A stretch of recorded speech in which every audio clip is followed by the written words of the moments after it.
Découverte du territoire du pays du Lunévillois avec la Maison du Tourisme en prenant la direction du Sanon cette fois. Installée le long du canal de la Marne au Rhin, au nord-est de Lunéville, nous faisons la découverte d'une ferme de fleurs de saison unique en Meurthe-et-Moselle. Caroline Tinus a créé la ferme florale du Sanon. Bonjour. Bonjour. Comment ça s'est passé? Vous avez grandi dans une famille d'agriculteurs. C'est quoi le rapport avec la fleur? Mes parents ne sont pas agriculteurs. Ouais. Mes grands-parents paternels étaient agriculteurs. Par contre, ils avaient un vrai rapport à la terre. Ma maman est passionnée de fleurs. Donc elle a jusqu'à 300 espèces dans son jardin. Quand on allait en vacances, on allait dans les pépinières, les parcs, etc. Mon papa a toujours cultivé, lui, son potager. Et moi, j'ai aussi quasiment toujours cultivé mon potager. Donc il y avait déjà ce rapport à la terre. Et du coup, je crois savoir que c'est le confinement, le Covid qui vous a fait aller vers cette direction? Oui, on va dire que jusque-là, c'était vraiment en amateur et j'ai eu vraiment une période très très compliquée pendant le Covid et je me suis mis à cultiver mais de manière vraiment plus acharnée, on va dire, à me lever très tôt le matin, etc. Et j'ai trouvé vraiment un réconfort absolu et en fait un besoin que j'identifiais pas et voilà. Alors avant ça, du coup, vous faisiez quoi? C'était déjà en extérieur ou? Pas du tout. Moi, j'ai un parcours très particulier. J'ai une formation de juriste en droit de l'environnement au départ. J'ai travaillé dans des associations de protection de l'environnement, d'éducation à l'environnement. Ensuite, j'ai eu mes enfants et j'ai eu envie de reprendre des études dans un domaine qui me passionnait, qui était la littérature pour la jeunesse. Et donc, j'ai travaillé en médiathèque. D'accord. Donc, j'étais pas du tout en extérieur. Et puis voilà, le Covid est arrivé et là, j'ai eu vraiment besoin de cet accès à l'extérieur où j'y suis tous les jours en fait. Bah là, oui, j'allais dire, ça fait 3 ans, vous regrettez pas une seconde? Non. Voilà. Non. Vous dites pourquoi je l'ai pas fait avant? Oui et non, parce que c'est la vie, voilà, c'est le parcours, les bon étapes, voilà, c'est exactement ça, c'était le bon moment et le projet est aussi hyper bien accueilli, donc c'était vraiment qu'il fallait qu'il arrive à ce moment-là. C'est quoi le mouvement du slow flower?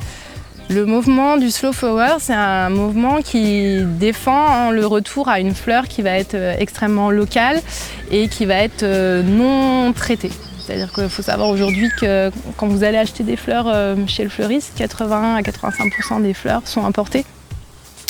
Principalement d'Afrique, mais aussi d'Amérique, etc. Et qu'elles font un long voyage et que dans ces pays-là, elles sont souvent aussi extrêmement traitées avec des pesticides et des choses comme ça. Voilà. Donc le slow flower va dans le sens inverse, c'est-à-dire d'avoir des fleurs qui sont produites près de chez vous et sans produits chimiques.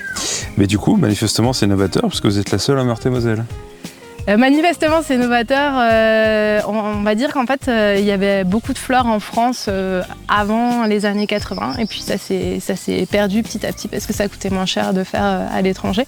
Ce qui est dingue d'ailleurs en y pensant. Ce qui est dingue. Puisque importer coûte moins cher que de produire en local. Et petit à petit, des fermes se sont recréées et de plus en plus, il y a une vraie demande à la fois de la part du consommateur, mais de la part des fleuristes aussi. Parce qu'en plus, eux, ils manipulent toutes ces fleurs, etc. Et on va avoir en plus des fleurs qui vont, forcément, elles auront moins voyagé, donc elles vont mieux se tenir. On va retrouver aussi de l'odeur, des fleurs qui sentent bon, voilà, parce qu'elles n'auront pas voyagé pendant je sais combien de temps. Je me suis perdue dans le fil. Et du coup, justement, alors quel type de fleurs on a de saison sur notre territoire? En ce moment? Ouais.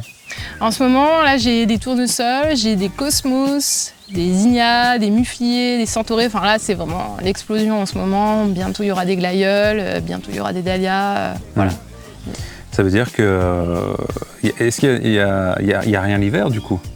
Alors, il n'y a rien l'hiver, en tout cas en Lorraine, il n'y a pas grand-chose l'hiver. Mais l'idée, c'est d'échelonner la saison le plus tôt possible. Donc, on peut avoir quand même des fleurs qui sont sous une serre. Moi, elle ne sera pas chauffée. Voilà, pour ne pas dépenser de l'énergie. Et puis après, on peut faire sécher des fleurs. Donc moi, toute cette partie, à partir du mois de novembre, où j'ai plus de fleurs fraîches, j'ai de la fleur séchée.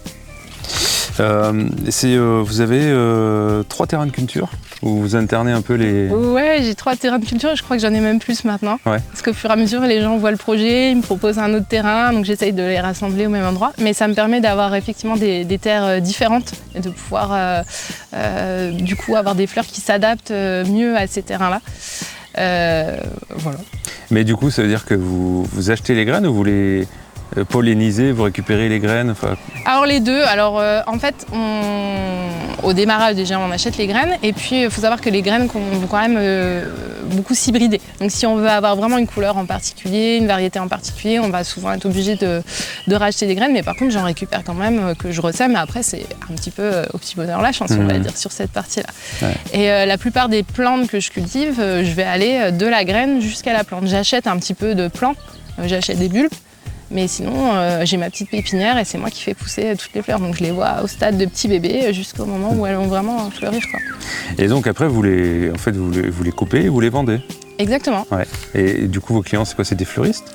Alors mes clients, on va dire que j'ai deux clients habituels. Ça va être les fleuristes et ça va être aussi les particuliers. Et puis après, j'ai aussi quelques pros. Typiquement, j'ai une sage-femme à Lunéville qui me prend un bouquet tous les 15 jours qu'elle met dans son cabinet, dans sa salle d'attente. Ah ouais.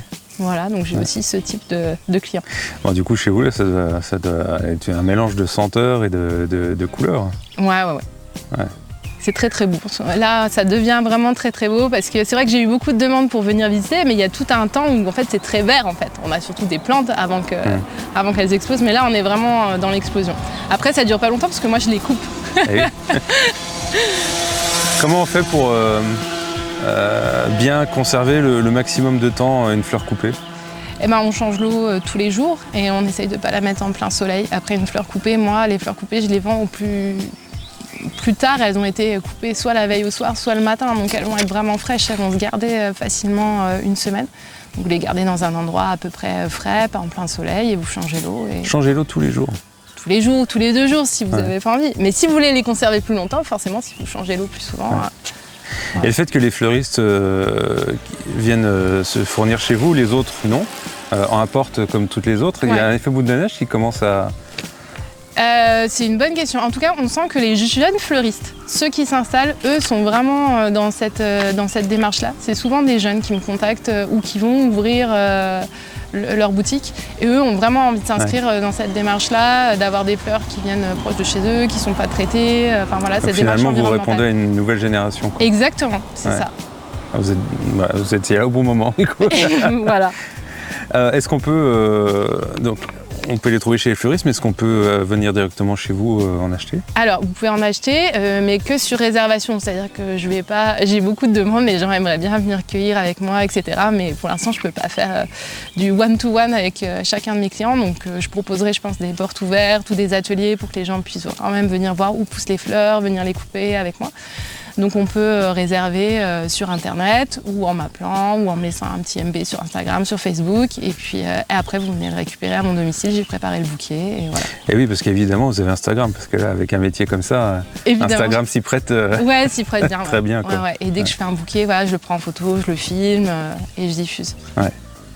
Donc ça peut donner des idées peut-être aussi pour des cérémonies de mariage, ce genre de choses. Exactement. Je disais, là j'ai fait mon premier bouquet de mariage il y a peu de temps. Et puis je disais aussi, ça peut être le bouquet. Là j'ai offert aujourd'hui les bouquets au professeur de musique de mes enfants, à l'enseignant, enfin voilà, un anniversaire. Il y a toujours un événement. En général, les gens viennent soit pour se faire plaisir, soit parce qu'effectivement ils ont une soirée, un événement, et ils veulent un bouquet. Bon. Vos projets? Mes projets, toujours plus de fleurs. Pour pouvoir répondre à de plus en plus, j'ai de plus en plus de demandes, donc pouvoir répondre à la demande, voilà, et faire des essais de fleurs un peu plus rares, un peu plus extraordinaires, voilà. Est-ce qu'il y a des graines de fleurs oubliées, enfin qu'on connaît moins, qui existent encore, mais qu'on... Oui, il y a même des fleurs qu'on a un peu délaissées, voilà, qui étaient un peu les fleurs de nos grands-mères qu'on ne voyait plus trop forcément chez le fleuriste ou qui font un peu fleurette des champs, voilà, alors qu'elles ont vraiment des qualités et même des roses très très parfumées qu'on n'utilise plus. Ouais, il n'y a pas que la rose, quoi. Il n'y a pas que la rose, ou il n'y a pas que la rose en tout cas, la rose avec sa tige très droite et très rouge qui vient d'Afrique. On a des très belles roses doubles, très très parfumées, voilà, auxquelles il faut repenser. Bon, voilà. Donc on vous suit sur Instagram. Oui. Et les contacts, il y a aussi un site internet. Il y a un site internet.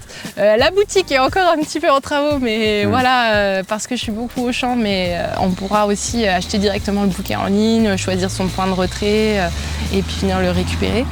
Et puis Facebook aussi. Merci. Merci à vous.